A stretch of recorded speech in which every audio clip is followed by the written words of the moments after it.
राखी सावंत ने इस तरह के एलिगेशंस क्यों लगाए। ये तो पूरी दुनिया को पता है कि वो सारे झूठे एलिगेशंस थे, क्योंकि उसने वीडियो में माफ़ी भी उसने मांगी थी। हालांकि ढिंडोरा पीटा पूरे गांव को बुला के और माफ़ी मांगी अपने इंस्टाग्राम पे एक छोटा सा वीडियो, जो कि मीडिया ने कैरी भी किया है, उसके भी रिकॉर्ड्स हैं।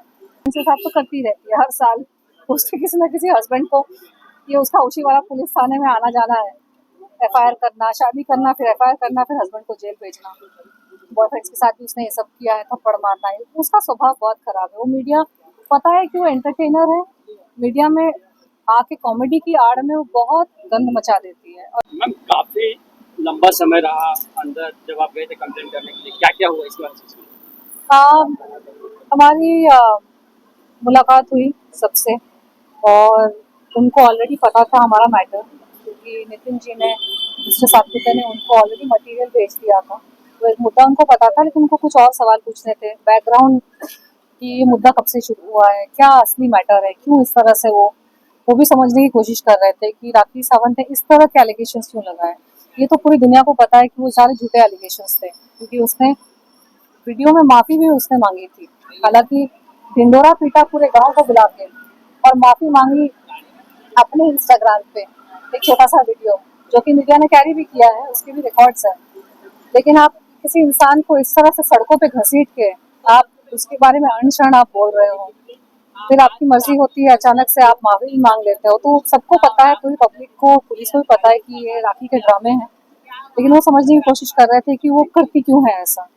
तो ये तो सबको पता है कि उसका स्वभाव है, उसका स्वभाव बहुत खराब है, बहुत खराब स्वभाव है। उसने बहुत लोगों के साथ ऐसा किया है, हस्बैंड के साथ तो करती रहती है हर साल, उसके किसी न किसी हस्बैंड को ये उसका उशीवाड़ा पुलिस थाने में आना जाना है, एफआईआर करना, शादी करना, फिर एफआईआर करना, फिर हस्बैंड को जेल भेजना।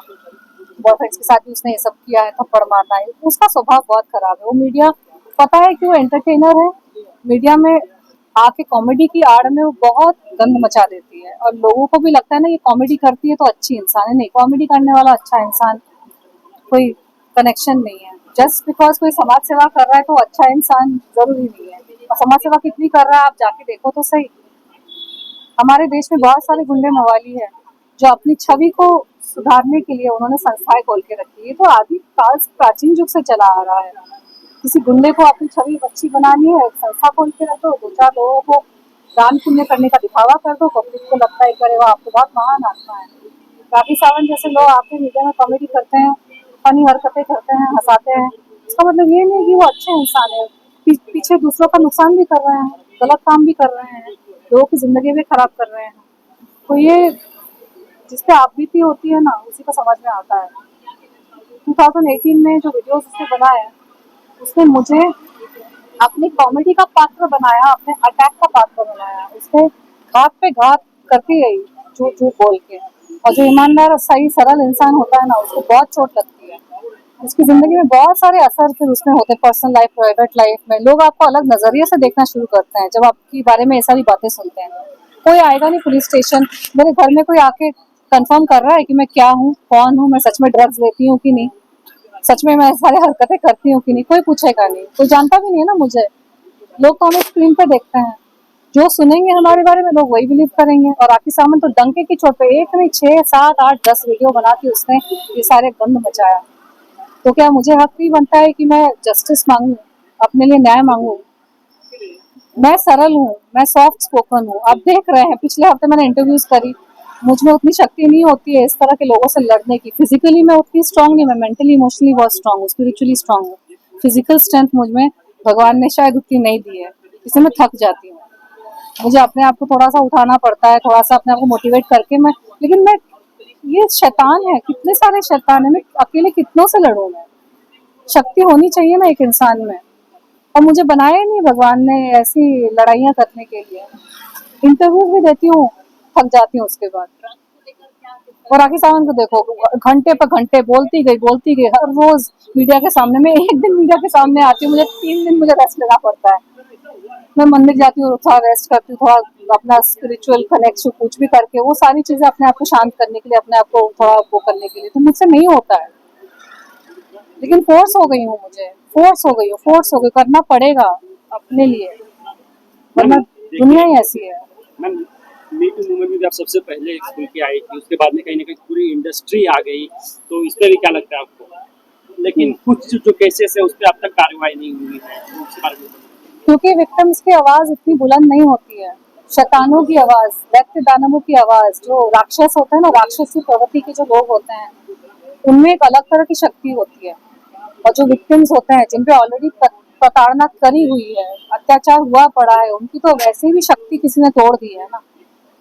जो बहुत सारे विक्टिम्स आए थे आगे मीटू के टाइम पे, प्रूफ लेके भी आए थे, उनके विटनेसेस को डरा धमका के पीछे कर दिया जाता है, उनको डराया धमकाया जाता है। और जैसे कि मैंने कहा कि हर इंसान में नहीं होती है कि आप रोज झंडा लेके लड़ने पड़ो। हर इंसान की क्षमता अलग होती है। जो गुंडे होते हैं ना, उनमें वो एक तेज होता है।